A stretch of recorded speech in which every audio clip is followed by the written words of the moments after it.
Hello everyone, Joshua Myers here. And I'm Abe. I'm Jay. Josh too.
I figured that.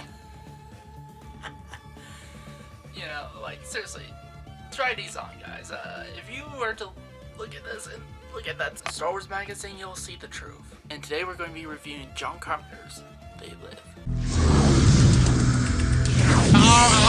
What do these things want, and why are they here? They're running the whole show. I don't know what they are or where they came from, but we gotta stop them. Blinded us to the truth.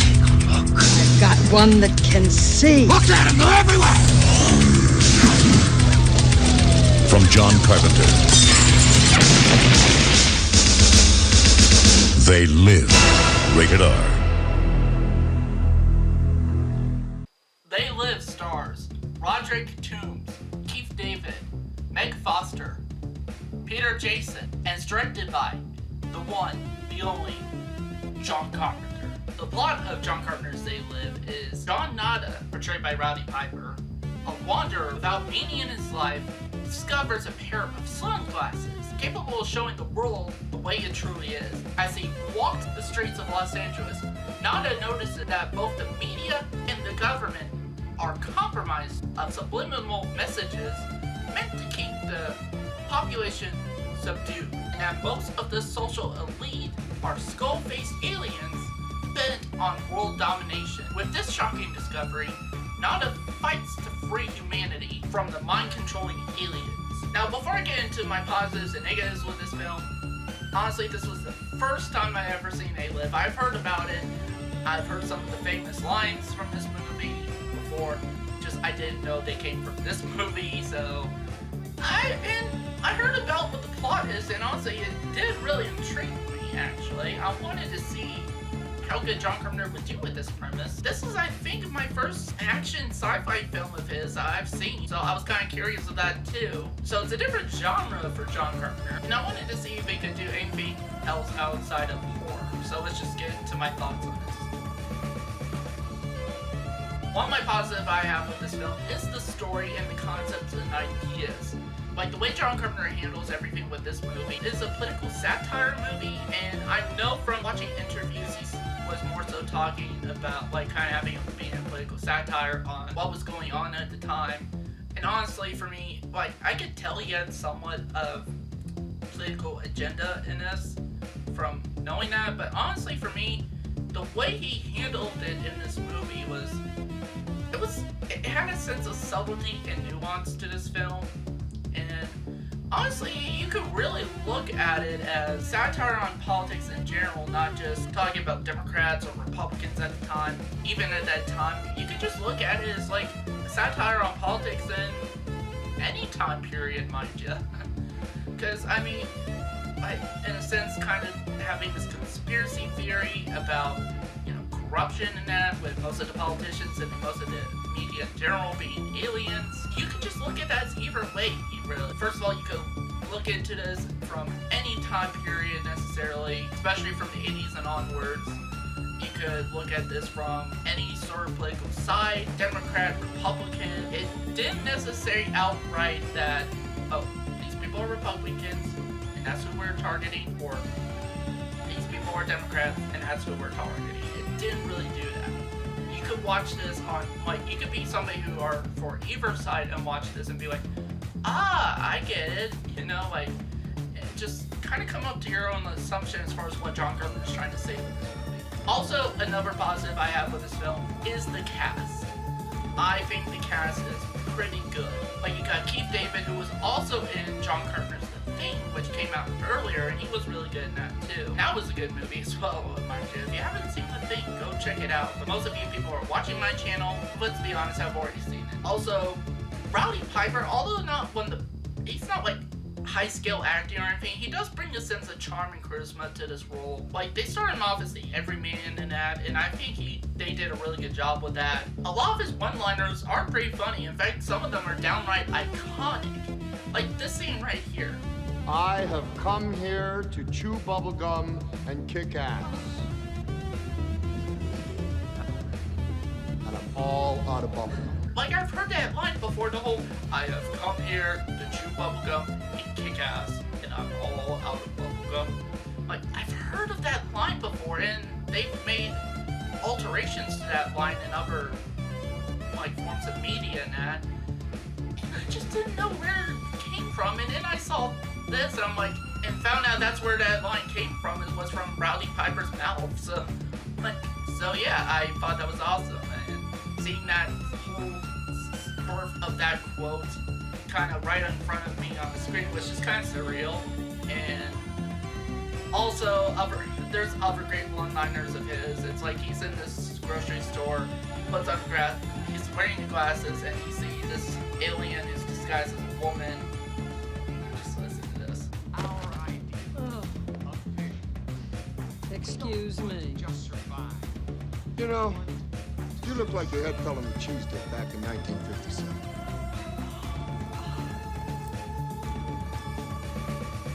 Dude, you're okay. This one, real fucking ugly. You see, I take these glasses off, she looks like a regular person, doesn't she, huh? Put them back on, formaldehyde face. That's what we got. Enough out of you. Like, that's awesome. That's just awesome. And also, I like Rowdy Piper's partner in this movie. I guess you can't necessarily not call him a friend necessarily, because he's only known this person for like several hours in that, and that's it really. Like, I really like Keith David's character in this, Frank. I really enjoyed his character. In fact, honestly, I think it was a better actor than Rowdy Piper, which I think kind of helped this movie. And also, I felt like Meg Foster also had a sense of presence to her character, like a sense of mystery there. Like, you honestly think Meg Foster in this movie was going to be like the romantic interest of Rowdy Piper, but they kind of twisted it on your head. The way they handle her character is pretty interesting, although I do have some complaints. Another positive I have is the score composed by John Carpenter. I mean, he's a good music composer, I'm not going to lie. I love his music in his films, actually. Also, the action sequences is really good in this movie. In fact, there's this whole, like, scene which has become iconic. It's like known as one of the best fight sequences in cinema, and that's between Rowdy Piper and Keith David. They have a bit of a squabble and had it. John Carpenter kept the camera on them for like 10 minutes or something like that, and like just fighting and that, and all it really boiled down to was Rowdy Piper basically trying to get Keith David to put on these glasses, and Keith David's like, fuck you. Try these on. Look, you crazy mother. Put these on. Hey, stay away from me. I'm telling you, you dumb son of a... I'm trying to save you and your family's life. You couldn't even save your own. Either put on these glasses or start eating that trash can. Not this year. It's kind of stupid, but kind of like just awesome. Also, I like the design of the aliens, actually. They're kind of a bit cheap. Like, you can kind of tell it's just a mask in it. But the way they utilize it, I think is pretty good. Also, I like the whole idea of the glasses, like you put them on and, you know, just, you know, it shows you the world as for what it really is, you know, it like strips away the lies and deceits in that and just shows you the real stuff, like the real corruption going on and everything, and shows you that also people that you may have known isn't really who you think they are. That's interesting, and not to mention that when they do put on the glasses, it's like it kind of everything becomes black and white. And for example, like you look at like if you're not wearing the glasses and you see a lingerie billboard, and then you put on the glasses, it'll say marry and reproduce. Instead, it's all black and white. And also, like, for instance, for money, like instead of showing you money, it's just, like it reads on there, this is your God.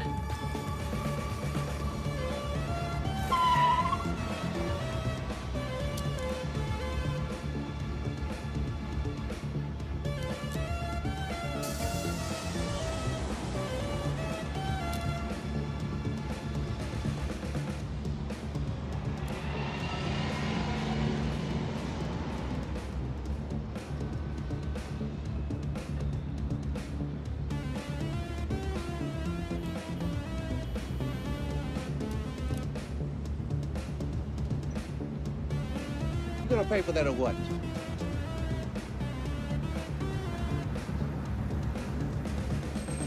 Yeah, all that stuff is just really interesting. Like, and again, I think John Carpenter took this political satire premise and did it in a fun way, you know? And honestly, this is a film I feel like would definitely not be made today. And if it is, it would just end up like the Black Christmas remake, I guarantee it. Like, the only way I could see it being done today is if you get somebody could really take it, put a modern spin on it, but at the same time to have it come from a unbiased set of mind, not really targeting either political class or anything like that, and also doing it in a fun, tasteful way.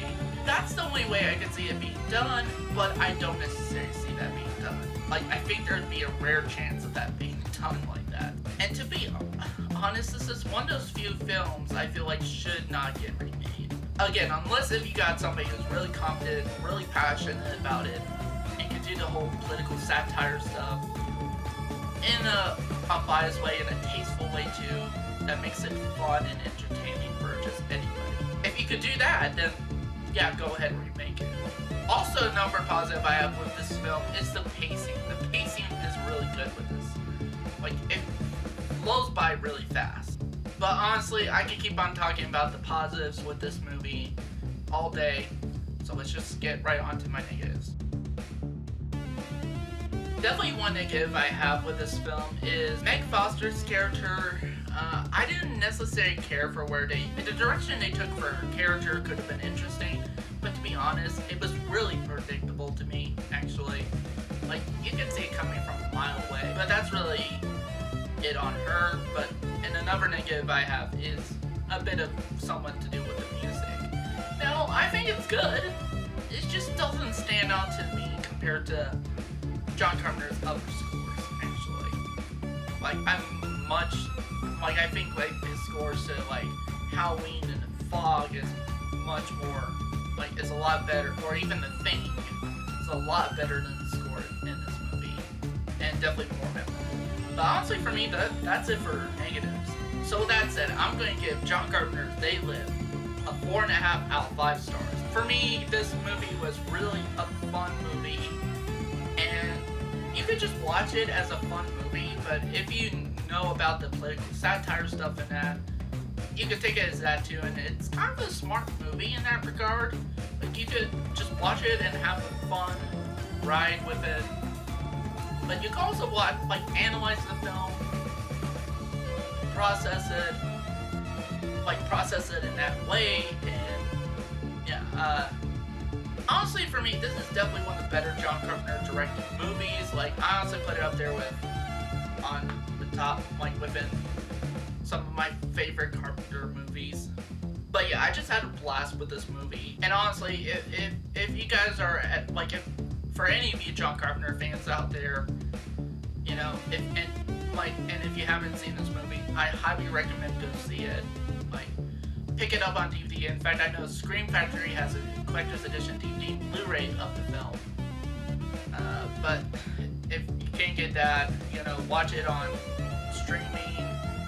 Get a cheaper version of the DVD somewhere, like older version, or if you have like DirecTV, they have it available to record on DVR.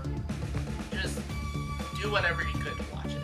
I highly recommend this one. So that's it for this review. If you guys want to keep in touch, follow me on Facebook, Twitter, Instagram, SoundCloud, Letterboxd. All the links for those will be in the description below. I'll catch you all